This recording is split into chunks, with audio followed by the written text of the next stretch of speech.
Kadang kita duduk termenung di tepi kehidupan, bertanya dalam hati, mengapa hidupku begini? Apakah ini nasibku? Apakah takdirku sudah ditulis dan tak bisa diubah?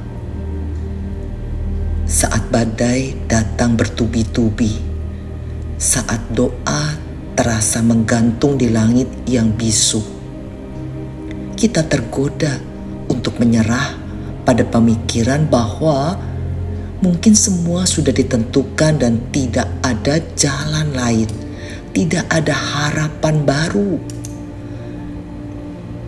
Namun, mari kita diam sejenak dan menoleh pada salib di Kalvari. Di sana tergantung Dia yang tidak bersalah, yang bisa saja memilih untuk tidak menderita. Tapi kasih-Nya memilih jalan salib, bukan karena takdir menuntutnya, melainkan karena kasih-Nya menaklukkan semua. Di sana kita belajar bahwa kehendak Allah bukan paksaan yang dingin, tetapi undangan yang lembut untuk berjalan bersamanya dalam setiap musim hidup, bahkan di saat arah angin hidup tidak kita mengerti. Nasib sering dianggap sebagai sesuatu yang terjadi tanpa kendali. Takdir, kata sebagian orang, adalah jalan mati yang tak bisa dibelokkan. Tapi firman Tuhan berkata lain. Sebab aku ini mengetahui rancangan-rancangan apa yang ada padaku mengenai kamu, rancangan damai sejahtera dan bukan rancangan kecelakaan, untuk memberikan kepadamu hari depan yang penuh harapan. Lihatlah Yusuf di penjara, Daud di padang belantara, Rut di tanah asing. Mereka semua bisa berkata, ini nasibku. Tetapi mereka memilih percaya bahwa Tuhan tidak menulis hidup mereka dengan tinta dingin nasib, melainkan dengan darah kasih yang memberi pengharapan. Apa yang tampak seperti jalan buntu ternyata adalah lorong menuju rencana ilahi. Saudaraku, Tuhan tidak memaksa kita hidup dalam ketidakberdayaan. Ia memberi kehendak bebas, tetapi juga menyediakan anugerah untuk menempuh jalan yang penuh arti.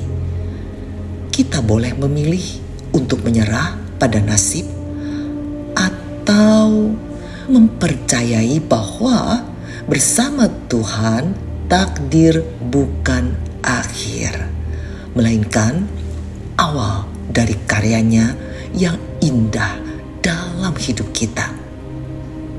Jadi, saat engkau merasa kalah oleh keadaan, ingatlah, nasibmu bukan di tangan dunia, tapi di tangan Tuhan yang menenun hidupmu dengan bijaksana. Dan takdirmu bila diserahkan kepadanya akan menjadi cerita penebusan, bukan keputusasaan. Mari kita berdoa. Tuhan, seringkali aku duduk dalam diam, menatap hidup yang terasa tak ku mengerti. Aku bertanya dalam hati, mengapa semuanya terjadi seperti ini? Apakah ini nasibku? Apakah takdirku sudah terkunci dalam naskah yang tak bisa kuubah? Namun dalam keheningan yang pilu, Engkau memanggilku kembali ke salib-Mu. Di sana kutemukan cinta yang memilih menderita, bukan karena takdir, tetapi karena kasih yang melampaui segalanya. Ya Bapa, Aku tahu rancanganmu bukan untuk mencelakakanku, tapi untuk memberiku hari depan yang penuh harapan. Meskipun langkahku gemetar dan jalanku gelap, ajar aku percaya bahwa Engkau tetap menenun hidupku dengan tangan yang penuh kasih, bukan tangan nasib yang buta. Tuhan, ketika aku tergoda untuk menyerah, kuatkan aku untuk memilih percaya. Ketika aku merasa tak berdaya, ingatkan aku bahwa anugerah-Mu cukup. Dan ketika dunia berkata, takdirku sudah ditentukan, bisikkan ke dalam jiwaku bahwa bersama-Mu tak ada kisah yang tertutup. Jadikan hidupku bukan sekedar cerita tentang penderitaan, tetapi kesaksian tentang penebusan. Bimbing aku untuk menapaki setiap hari bukan sebagai korban keadaan, melainkan sebagai anak yang dikasihi dan dipimpin oleh Allah yang setia. Dalam nama Yesus, aku menyerahkan seluruh hidupku bukan kepada nasib, tetapi kepada tangan kasih-Mu yang kekal.